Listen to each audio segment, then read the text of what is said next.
అందరికీ నమస్తే అండి. మన ఛానల్ సబ్స్క్రైబ్ చేయండి, లైక్ చేయండి. సో లైక్ చేస్తే ఏంటంటే మనం చెప్పే విషయాలు మీ ద్వారాగా ఇంకో 10 మందికి అనేది చేరతాయి. సో దయచేసి లైక్ చేయండి.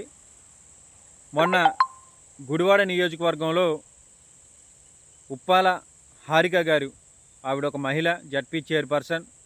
ఆవిడ మీద తెలుగుదేశం పార్టీకి సంబంధించినటువంటి కొంతమంది రౌడీ మూకలు మహిళని చూడకుండా నడి రోడ్డు మీద ఆవిడ వెళ్తున్నటువంటి కారుని ఆపి అద్దాలు బదలు కొడుతూ డోర్ని కాలుతో తన్నుతూ డోర్లు తీసి ఆవిడ్ని అభ్యంతరకరమైనటువంటి పదజాలను ఉపయోగించి ఆ భర్త ముందే ఆవిడ్ని తిట్టడం. సో ఆవిడ ప్రెస్ మీట్ పెట్టి కంట కన్నీరు కూడా పెట్టుకోవడం మనం అందరం చూసాం. ఎందుకంటే దాదాపుగా గంటన్నర పాటు అక్కడి నుంచి కదలనివ్వకుండా ఆవిడ భయపడుతూ నేను కారులోనే చచ్చిపోతానని చెప్పేసి ప్రెస్ ముందు వేడవడం మనం అందరం చూసాం.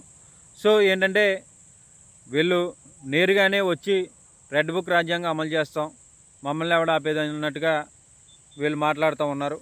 సో ఏంటంటే ఇక్కడ నాయకుల మీద ఎలాగా మీరు రెడ్ బుక్ ప్రయోగం చేస్తూ ఉన్నారు. సో మహిళల్ని కూడా మీరు ఇదే విధంగా ఇబ్బంది పెడితే ఇది కరెక్ట్ కాదు. ఎందుకంటే ఒక మహిళని దాదాపుగా గంటన్నర పాటు నడి రోడ్డు మీద ఆపేసి వాళ్ళ ఇష్టానుసారంగా బూతులు మాట్లాడుతూ ఆ కారుకున్నటువంటి అద్దాలను పగలగొడుతూ వాళ్ళ ఇష్టానుసారంగా కేరింతలు వేస్తూ ఉంటే మరి ఇది ఏ విధమైనటువంటి ప్రజాస్వామ్యం మనకు అర్థమవుతోంది. సో దీని మీద రాష్ట్రంలో ఉన్నటువంటి మహిళలందరూ కూడా దీన్ని ఖండించడం అయితే జరిగింది.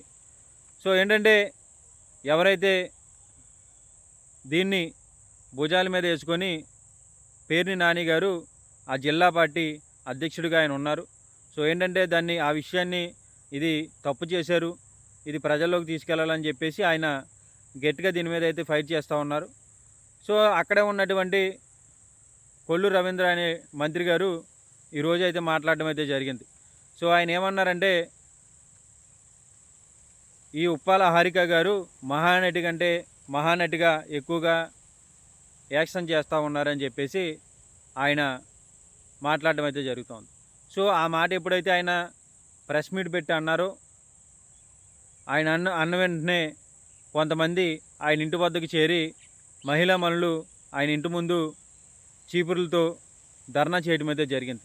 సో ఏంటంటే దీన్ని తప్పని చెప్పేసి తెలుగుదేశంలో ఉన్నటువంటి మహిళలు కూడా దీన్ని లోపలే ఖండిస్తూ ఉన్నారు. సో అదేంటంటే సోషల్ మీడియా పరంగా బయటికి రాకపోయినా సరే వాళ్ళకి తెలుసు మహిళల మీద ఎలాంటి తప్పుడు రాజకీయాలు చేయకూడదు, మహిళని ఒక రోడ్డు మీద నిలబెట్టి ఇబ్బంది పెట్టకూడదు అని చెప్పేసి మహిళలందరూ కూడా దీన్ని ఖండిస్తూ ఉన్నారు. సో దీంట్లో మరి ఈ కొల్లు రవీంద్ర గారు కూడా ఒక వెనకబడిన కులాల నుంచి వచ్చినటువంటి నాయకుడే. సో ఈవిడ ఉప్పాల హారిక గారు కూడా వెనకబడిన కులాల నుంచి వచ్చినటువంటి ఆవిడే. సో ఈయన ఎలాగా సరే ఆవిడకి మద్దతు ఇవ్వకపోయినా సరే మహానటి ఇంకో నటి అనడం అనేది కరెక్ట్ కాదు. ఎందుకంటే రాజకీయంగా మీరు పేర్ని నాని గారిని ఎదుర్కోవాలనుకుంటే అనేక మార్గాలు ఉంటాయి. ఆ జిల్లాలో పేర్ని నాని గారు ఉప్పాల హారిక గారి వెనకాల ఉండి నడిపిస్తున్నారని చెప్పేసి ఈయన రాజకీయ ప్రత్యర్థి అయినటువంటి పేర్ని నాని గారి మీద మరి అవాకులు చవాకులు పేలటం అయితే జరిగింది. సో ఏంటంటే ఒక మహిళని మహానటి ఇంకో నటి అని చెప్పేసి కొల్లు రవీంద్ర గారు మరి బాధ్యతకరమైనటువంటి మంత్రి పదవిలో ఉండి ఇలాంటి వ్యాఖ్యలు చేయడం అనేది కరెక్ట్ కాదు.